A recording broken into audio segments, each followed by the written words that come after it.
வணக்கம் நண்பர்களே. பாருங்க, நம்ம வீட்டு கொசம் பாவக்காய் செடி போட்டோம். 3 விதை நட்டு வச்சுருந்தோம். இது வந்து 2 விதை தான் முளைச்சிருக்குது. இன்னொரு விதை அது இன்னும் ஊறி முளைக்கலை. பார்ப்போம் முளைக்குதா இல்லை இந்த 2 கொடியே ஏறுதா. நம்ம வீட்டுக்கு நல்லா குளிர்ச்சிக்கு வெயிலுக்கு நல்லா இருக்குன்றதுக்கோசம் இது நம்ம போட்டு வச்சுருக்குறோம். இதில் பார்த்தோம்னாக்கா உடம்புக்கு வந்து எவ்வளோ கசப்பு நம்ம சாப்பிட்றோமோ அந்த அளவுக்கு வந்து உடம்புல வந்து நோய் எதிர்ப்பு சக்தியை வந்து குறைக்கும். நல்லாயிருக்கும் நம்மளுக்கு உடலுக்கு. இந்த மாதிரி சாப்பிட்டு நம்ம விவசாயத்தில் இயற்கையிலேயே பண்ணி சாப்பிட்டு உடம்பு வந்து ஆரோக்கியமாக வச்சுக்கணும். அதுக்காக அதெல்லாம் பண்ணியிருக்கோம் நம்ம தோட்டத்துக்கு.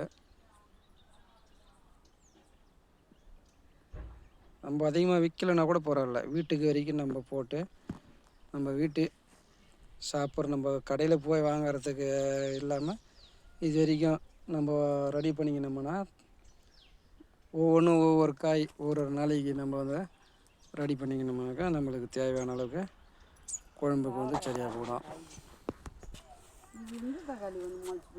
இது பார்த்தோம்னாக்கா கொடியாவரை செடியை நல்லா காய் நிறையா வந்து காய்ச்சிருச்சு. இப்போ வந்து செடி வாடுற டைமில் இருந்தாலும் அந்த நம்ம ஆயிலெல்லாம் கொடுக்குறதுனால பாருங்க மறுபடியும் துளிரெல்லாம் வைக்குது.